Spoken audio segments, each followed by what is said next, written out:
Hello, BookTube. Hello, BookTube. We're back, and you'll never guess why. We went for more book hauling. Which is insane, especially insane. for me to do. He's got to ship all these things back to Minnetonka or wherever the hell he lives. He's got to ship all these things. The last 10 miles are by Moose. Yeah. This happens every time, I think, too. We go to the post office, ship off some boxes, which is nuts. Although, a recommendation for those of you who may be visiting somewhere wanting to ship books off, book rate media mail. That makes it pretty affordable to do, and that is a little bit how I justify going about this. But anyway, what I was saying is we go ship off books, walk over to the Brattle, and this whole time I'm thinking, I'm not here for much longer. I've gotten plenty of books. I'll control myself like an adult, get a few things, and call it good. But no, we filled a couple more totes of books. It's such a great shop. And made our way back, yeah. It's just such a great shop. It is. You don't even need to go inside. Just the sale lot alone. I didn't shop inside today. I only shopped in the sale lot. Yeah.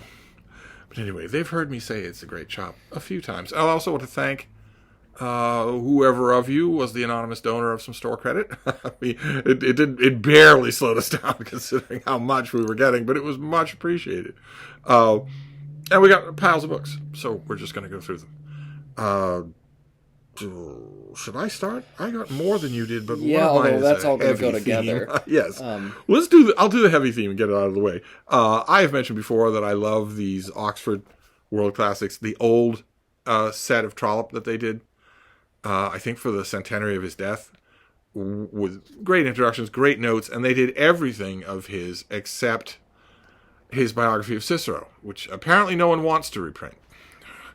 But I thought they were great, and I got them assiduously, and then at some point, I got rid of them all. And don't know why. So I've been steadily getting them back.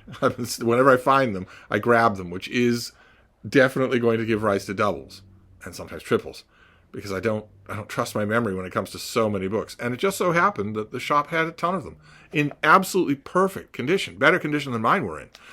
So I got kept in the dark. That is the theme here. I got kept in the dark. I got the American Senator. Where I just read that one. I really liked it. I got Marion Fay. The Fixed Period. That's what David's going to look like by the end of his visit. it's The Cold Light of Grandpere. These are one of the things I liked about this is that I found a lot of minor Trollope. Oxford did them all and overhauled them all with new introductions, new notes, and the minor stuff. I think that's what I was thinking. Maybe when I got rid of these originally, I was thinking, well, you only want the major Trollope. That's not true, though. That's not true at all. I found the same thing that David found, the autobiography. I was coveting yours when I saw it, but I'm not 100% sure that I don't already have this in the little book room. This is the book that, more than anything else, is why Trollope remains in the second-tier status after Dickens, because he posthumously torpedoed his own reputation. This is the book where his readers, who had been caught up in his romances and loved his parliamentary novels, were reading about this guy who's cutting cloth in a factory. I need so many words per quarter hour. I need so many pages per day. I'm always working on one manuscript when I'm putting another through the press. It was all so unromantic that, I don't know, maybe not. Maybe a lot of people didn't read it. I found Rachel Ray. Two smaller novels in one book. The Penguin Orange Trollope that's complete, that is at the shop as well, I believe did all the smaller work separately. But that wasn't always... Yeah, here we go. The Small House at Arlington. I'm almost certain this is a double. Almost certain. We will see. Miss Mackenzie. Look at how beautiful these are. They're in beautiful condition. Let's see. An Eye for an Eye. It's these little things that can be so enjoyable. An Old Man's Love. Lady Anna. This is the painting is a detail, and it's unfortunate. I wish they put the whole painting on the front, because she's not she's not holding her side because she just ran a long distance at high speed. She's enduring heartache from overhearing something. And the full painting shows her overhearing something. But that's all right. That's all right. I'll take it. Harry Heathcote of Gangwell. A tiny little thing. And finally, Dr. Wardle's School, which I think is also a double. So I got that, it's a lot of books, but it's one theme. I found a lot of Trollope. I can ease off on the Trollope now because I have most of it now. Okay, good. I guess I'll do a few here. They're on a theme. This is Decision and Dissent with Halsey at Leyte Gulf by Carl Solberg. And I guess Carl Solberg was serving with Halsey at Leyte Gulf, so it's part memoir, part history. And I saw this last time we were at the Brattle, but I left it and I grabbed it this time. I had just been thinking about it, so I did go for it. And what this is referring to is at the Battle of Leyte Gulf, the U.S. had a bifurcated command, the 3rd Fleet under Halsey and the 7th Fleet under Kincaid, and the Japanese had a decoy aircraft carrier fleet north, and Halsey made the controversial decision of sending his fleet up to go get it, leaving the 7th Fleet vulnerable to a Japanese battleship force that was going through, and it's been the object of debate forever, so I'll be curious to see what he has to say about it. The classic book, I think, is Van Woodward's on Leyte Gulf, and then there's also a newer one by a guy named Mark Stille, I think is how you say it, Stille. He has a book on Pearl Harbor coming out in November, but he's got a great book, newer book on Leyte Gulf, and those are sort of two good accounts, an older one and a newer one. This is keyhole. This isn't just history of a battle. It's the history of a specific decision made within. And you say you didn't go into the store. So this no, I never went to the store. There's a surge of World War II stuff out in the sale lot, and that's a benefit. Yeah. I got one other mass market, Critical Deadline Prose by E.M. Forster. I don't know why. I don't know why I got this. I do occasionally see the hardcover, but it was $1. It was a beautiful day, so I just did. Then here, this is Where Ghosts Walked Munich's Road to the Third Reich by David Clay Large, and I have never heard of this, but it's a microcosm of what I think both of you and I have mentioned before. You take a cosmopolitan country, advanced democratic country like Germany, and you ask, okay, how did it fall to revanchist fascism? And this is looking at Munich specifically, which was the birthplace of the Nazi Party, not Berlin, and saying, okay, how do we explain that in terms of Munich culture and whatnot? That's what it looks like it's doing, so it sounds fascinating. You have to get these all back. What were you thinking? Yeah, I think the adventure tomorrow will just be to the post office. That's it. I found another clean copy of One Art. I have done a read-along with this book. I have praised it many, many times. This is the letters of the great poet Elizabeth Bishop. This is one of the greatest letter collections that I know of. And when I did the read-along, or the buddy read, or whatever you call it, the event on this channel, I think that was a couple of years ago, I battered mine all to hell and gone. So I saw this right there. I think this was $3, so I grabbed it. It will go in the little book room. And then here, this, it's torn, so I'm guessing the name is Peter, or Walter, it looks like it's the first name. Lacour, this is The Terrible Secret, Suppression of the Truth about Hitler's Final Solution. It's in a little rough shape, but I did grab this because a book came out earlier this year, and I'm completely forgetting the name of the book and the author, about what the Big Four knew about the Final Solution and what they said about it. And I thought it was really nicely done. It's a short little book, but really carefully done. And I don't remember if this is in the footnotes of that or what, but I sort of will want to compare the two. I don't know this. I did get this. I don't know it either. I didn't know there were other books specifically just on that, so I grabbed it. I got a book by Dan Jones, who a lot of you will know. This is Powers and Thrones, his big one-volume history of the Middle Ages. I kind of sort of like this. I can't remember if I wrote about it, but the main reason that I got it is because I saw it and remembered that the publisher never sent me a finished copy. Just as simple as that. That's what the Brattle sale lot is like. You don't need a better reason than that. You don't have to agonize. The only agony is going to be carrying these things. Unfortunately, I didn't have to worry about that. For who? Yeah. When I go back, I will have to worry. Then here, this is another book I don't know. This is Who Defends Rome? The 45 Days, July 25th to September 8th, 1943, by Melton Davis. I have seen this book before with a different, much uglier, more boring cover. And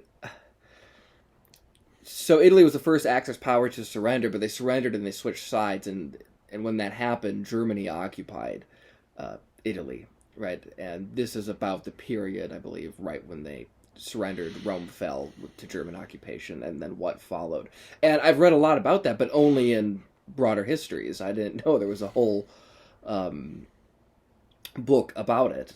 And so we'll see. It's a very interesting thing to read about it. So, for example, James Holland's book on Cassino and the battle up through Rome has a chapter on what happened in Rome during that period, and it's utterly fascinating. This is a little earlier than that, but it's almost novelesque if you read about it in detail, all the espionage and whatnot. It's fun. So I got a book that I think is the double. We're gonna have a long visit with the books tomorrow, so I will find out then. This is Somerset Maugham called this a writer's notebook. It's actually a commonplace book, but in conversation he was fond of saying, "Well, there's nothing commonplace about me," so he refused to use that word. But that's what this is. It's not a journal. It's not letters. It's jottings that he did. Stuff, quotes that he thought, thoughts that crossed his mind, that sort of thing. Endlessly interesting. I know the sort of standard high water mark for this kind of book is A Certain World by Auden. But I like this better. I don't think I would have liked to talk with Mom, but I love the way his mind is always bouncing around. This is the last World War II, I should say. This is pretty For this haul. Yeah, for this haul. Oh, no, this is the last haul. This is about the Battle of Caen, Anvil of Victory by Alexander McKee.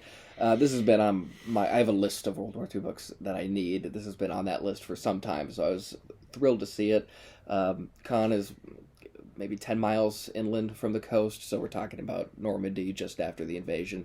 And it was an important communication point, but also a junction for transportation with railways and whatnot. So it was the British Second Army or something like that ran up. So it was British and Canadians who ran up against the Germans there. They defended it for something like a month.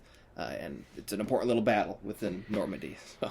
Well, I've only got two more. You want to do a couple of others? Okay, this is Samuel Eliot Morison, but I actually don't know exactly what this one. This is Vistas of History, and I thought it was selected essays, but I was looking into it more, and it looks like there might be chapters in here that are pulled from books as well, but I need to look into it in more detail. So always great to have more Samuel Eliot Morison. And then this is Jefferson's Legacies, edited by Peter Onuff, I suppose, might be how you say it. And this is a bunch of essays on Jefferson's legacy. And there's, of course, names in here that you'll recognize, like Gordon Wood, but they each take different areas. So there's 3 broad sections: Jefferson and his world, his visions, and his legacies, and that will deal with things, obviously, like slavery and whatnot, the obvious stuff. So, do you know why he didn't have any colleagues when he was editing that? What? They decided he was enough.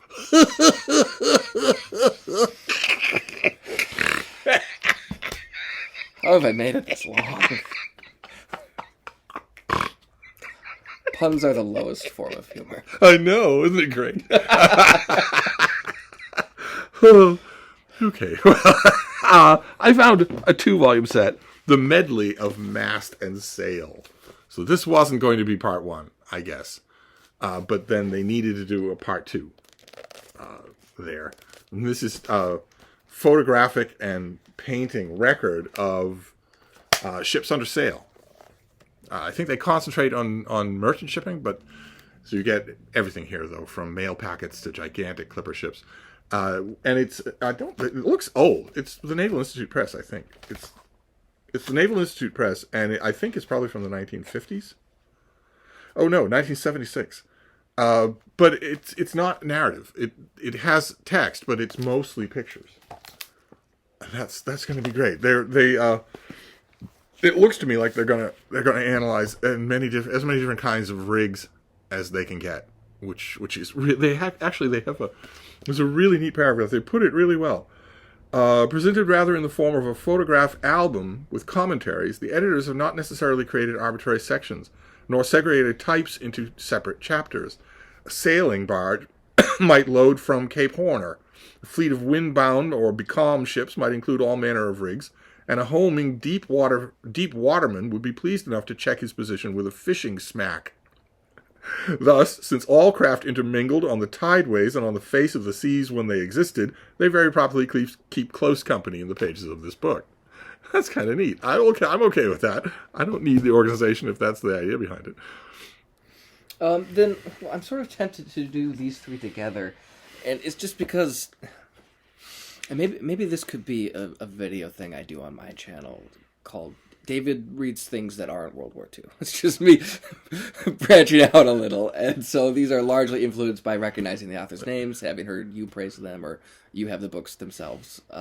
So the first one is Antonio Fraser's book on Cromwell, so it's called Cromwell, the Lord and Protector. And there she is on the back. And then this is Wellington, Pillar of State by Elizabeth Longford. Also, there she is on the back. And then here, finally, we have The Rise of Theodore Roosevelt by Edmund Morris. And this you've talked about a lot yourself. And this has the nice Mylar jacket on it. So, great find. And all in the sale lot. It's just... But all I'm thinking of is not all in the sale lot, but all immensely heavy. You have to get these back home.